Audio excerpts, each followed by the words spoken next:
yang sebenarnya tidak lain dari yang sebenarnya. Terima kasih Yang Mulia Ketua. Terima kasih Yang Mulia. Silakan di podium Pak Patra. Ini mau menjelaskan berkaitan dengan kesalahan KPU dalam penetapan pasangan calon.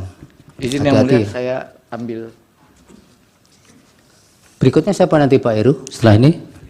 Setelah ini lanjut ahli lagi. Ahli siapa? Iya, Fit Andrison PhD Yang Mulia. Fit Andrison. Ya, waktunya 15 menit Pak. Termasuk untuk tanya jawab Pak. Baik, langsung Yang Mulia. Langsung. Bismillahirrahmanirrahim. Assalamualaikum warahmatullahi wabarakatuh. Yang Mulia Hakim Konstitusi, para pemohon, kuasa pemohon, dan semua yang hadir di sini.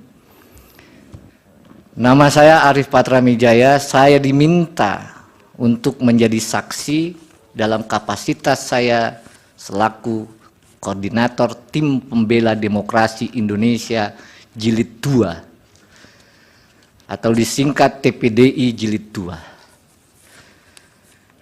TPDI ini mendapat kuasa dari 3 orang aktivis yang konsisten punya mimpi negara demokrasi yang berkeadilan.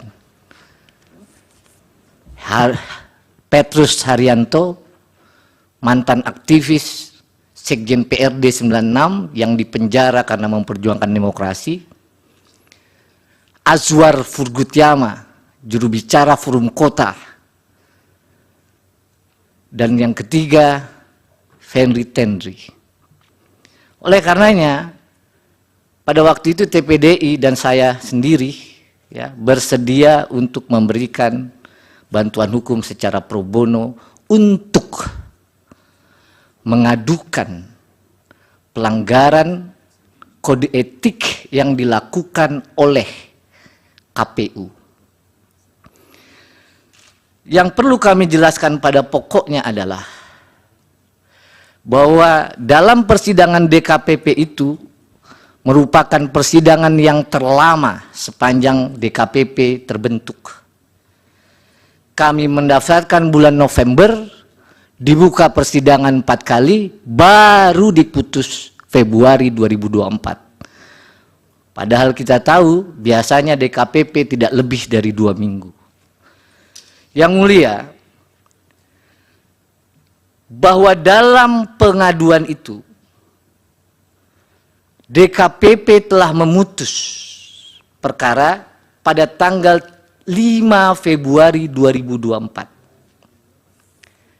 Sebelum saya sampaikan fakta persidangan dan putusannya, izinkan kami menyampaikan satu kutipan dalam kesimpulan TPDI Jilid 2. Without ethic, man has no future. This is to say, mankind without them cannot be itself. Ethics determine choices and action and suggest difficult priorities. Tanpa etika manusia tidak mempunyai masa depan. Artinya tanpa etika manusia tidak bisa menjadi dirinya sendiri. Etika menentukan pilihan dan tindakan serta menyarankan prioritas yang sulit.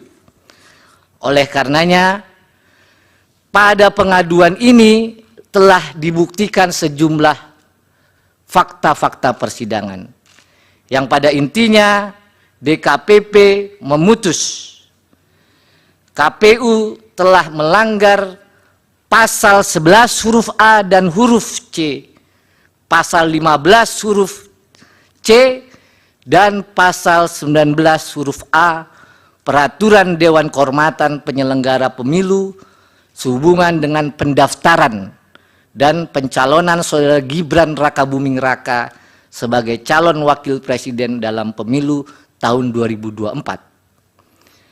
Betul forumnya pada waktu itu adalah memeriksa etika. Namun isi pasalnya saya bacakan pasal 11, KPU tidak melakukan tindakan yang secara tegas diperintahkan oleh undang-undang. Itu inti pelanggaran di pasal 11. KPU tidak melakukan tindakan yang mentaati prosedur yang telah ditetapkan dalam peraturan perundang-undangan. Itu adalah isi pasal 11 huruf A dan huruf C.